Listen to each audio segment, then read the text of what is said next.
جو کچھ ماضی کی غلطیاں ہمارے پالیسی میکرز نے کی ہے نا، خاص طور پر 5 اگست 2019 کے بعد اس کی قیمت ہمیں آج بھگتنی پڑ رہی ہے. جب بھارت نے ایک غیر آئینی غیر قانونی کام کیا، انٹرنیشنل جو اوبلیگیشنز تھی اس کو وائلیٹ کیا، کشمیر کو اپنا حصہ بنا لیا، تو ہم نے کیا کیا؟ ہم نے کشمیر ہائی وے کا جو نام ہے اس کو سری نگر ہائی وے کر دیا. دوسرا کام ہم نے جو اس سے بڑا کیا وہ یہ کیا کہ اپنے ہی لوگوں کو، سرکاری ملازمین کو اسلام آباد میں ڈی چوک میں 2 گھنٹے روزانہ دھوپ میں کھڑا کر دیا جمعے والے دن. تو یہ ہمارا ری ایکشن تھا بھارت کا، جو سب سے بڑا غیر قانونی اقدام تھا پچھلے کئی دہائیوں میں. تو اس طرح کے جب کام کریں گے، پھر جو ٹارگٹ کلنگز ہوئیں جس کی ہم نے فورن آفس میں پریس بریفنگز تو کر دیں، جو ٹارگٹ کلنگ پاکستان کے اندر ہوئی اس کے اوپر کیا پاکستان ایک اوفینسو پوسچر نہیں لے سکتا تھا؟ ہم نے نہیں لیا. بلوچستان میں جب اتنے بڑے واقعات ہوئے، جو چائنیز سٹیزن پاکستان میں کام کر رہے تھے ان کے اوپر اٹیکس ہوئے، ہم کیا کرتے تھے؟ جی بھارت نے کروا دیا. بھئی بھارت کا کام ہے، اس نے کروا دیا، وہ آپ کا دشمن ملک ہے، آپ نے کیا کیا؟ آج ہم کہاں پہ کھڑے ہو گئے؟ اس کے بعد یہ صورتحال ہے کہ وہ بندے بھی شاید خود ماریں، فالس فلیگ آپریشن کریں، وہ سارا کام خود کریں، الزام ہم پہ دے دیں اور ہم صفائیاں دیں. یہ آپ کی فورن پالیسی نہیں چل سکتی.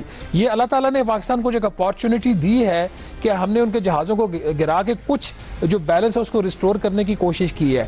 اس کے ساتھ جو چیز لنک ہے نا، جس کو ہم سب لوگ اتنی امپورٹنس نہیں دیتے، اور میں یہ 2 دہائیوں سے یہ چیز دیکھ رہا ہوں as an active reporter in the field, جو انڈائریکٹلی ان لوگوں نے ہمارے سسٹمز تک ایکسیس حاصل کی. سب سے بڑی جو غلطی ہم نے کی، فائنینشیل ایکشن ٹاسک فورس جو ہے FATF کے ذریعے پاکستان کے ہر پرائیویٹ ادارے، ہر پبلک ادارے میں لا کے ان کو بٹھا دیا، رولز ایسے بنا دیے، آپ کی جو اکانومی تھی اس کو بٹھا دیا انہوں نے. FATF کے ذریعے ہر چیز انہوں نے آپ کی کنٹرول کر لی، پہلے وہاں سے آپ کو انہوں نے قابو کیا. وہی ایگزامپل FATF کی لے کے وہ اب IMF میں چلے گئے. IMF پچھلے کئی سالوں سے ان ایریاز کے اندر کام کر رہا ہے جو IMF کا کام ہی نہیں ہے. IMF کا جو بنیادی کام ہے بیلنس آف پیمنٹ کی سپورٹ ہے، کسی ملک کو دیوالیہ ہونے سے بچانا ہے. IMF پاکستان آتا ہے، آپ اس کا جو ایک ڈیلیگیشن ہوتا ہے، اس کا جو لیگل ڈپارٹمنٹ کا ہیڈ ہوتا ہے، اس کو چیف جسٹس آف پاکستان کے سامنے بٹھا دیتے ہیں. بھئی یہ کیا مذاق ہے؟ ہم نے ہر طرح کی ان کو ایکسس دے کے دیکھ لی ہے. ہمارے جو قرضوں کے پالیسی میٹرکس بنتے ہیں، جو اس کے تحت شرائط طے ہوتی ہیں، اس کے اندر کچھ ایسی چیزیں ڈالی ہوتی ہیں جس کی پاکستان کی اکانومی سے تعلق بھی کوئی نہیں ہے. یہ کیا مذاق ہو رہا ہے؟ تو یہ جو کمبینیشن بنے گا نا، یہ صرف پولیٹیکل فرنٹ جو ہے نا آپ کی فارن پالیسی کا، اس پہ نہیں بنے گا. ہمیں اپنی تمام چیزوں کو ریویو کرنا ہے. ہمیں یہ دیکھنا ہے کہ جو آپ کے جو انٹرنیشنل فائنینشیل انسٹیٹیوشنز ہیں ان کو وہ پولیٹیکل میٹرز میں کہاں تک انٹرفیئر کرے. ہم نے FATF کو جو ماضی میں جو ایکسس دی، وہ ہم نے کیوں زیادہ ایکسس دی؟ FATF کے کہنے کے اوپر ہم نے کچھ ایسی ریگولیشن بنا دی جس کی ہمیں ضرورت نہیں تھی. پھر یہ جو بھارت نے کیا ہے، اگر آئندہ خدا نہ خواستہ پاکستان کی زمین کے اوپر بھارت کوئی چائنیز نیشنل کے اوپر حملہ کرے، ہمارے کسی سویلین ٹارگٹ کو وہ ہٹ کرے، ہماری کسی ٹرین کو ہٹ کرے، ہمارے کسی روڈ کے اوپر اٹیک کرے، تو پھر پاکستان کو بھی وہی کرنا چاہیے جو آج فالس فلیگ کے نام پہ بھارت پاکستان کے ساتھ کرنا چاہ رہا ہے.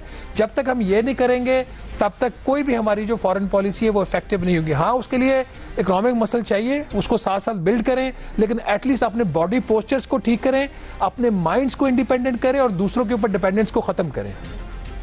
صحیح، بھرپور جواب دینا ہوگا. مزمل آپ کہیے، جس طرح پاکستان نے کہا کہ ہم پہل نہیں کریں گے، لیکن بھارت نے اگر کچھ کیا تو اس کا بھرپور جواب بھی دیا جائے گا، اور دنیا نے دیکھا بھارت کی جانب سے جس طرح سے ایکٹ کیا گیا، جنگ مسلط کرنے کی کوشش کی.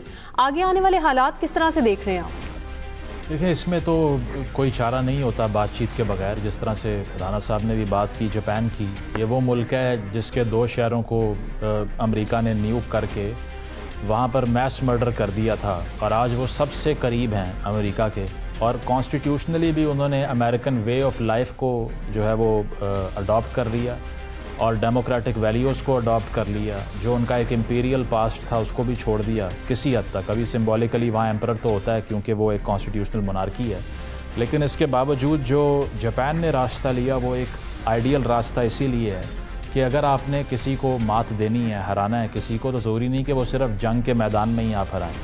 وہ دی آرٹ آف وار بڑی ایک کلاسک کتاب ہے جنگ کے حوالے سے، تو اس میں جو سن تزو جس نے وہ لکھی وہ کہتا ہے کہ بہترین جنگ وہ ہے جو آپ بغیر لڑے ہی جیت جائیں. تو ہمارے لیے بھی یہی ہوگا کہ بغیر لڑے جو جنگ جیتنی ہوتی ہے اس میں ہمیں ڈومینیٹ کرنا پڑے گا، جس طرح سے شہباز صاحب بات کر رہے تھے. اور وہ انفنٹ مورٹیلٹی کا فرنٹ ہے, وہ چائلڈ مورٹیلٹی کا فرنٹ ہے, وہ بچوں کو پڑھانے کا, تعلیم دینے کا ہے. تو لانگ ٹرم اسٹیبلٹی تبھی آئے گی جب آپ کا مسل گرو کرے گا. ٹھیک ہے, مزمل ہمارے ساتھ موجود تھے, عامر الیاس رانا صاحب. شہباز رانا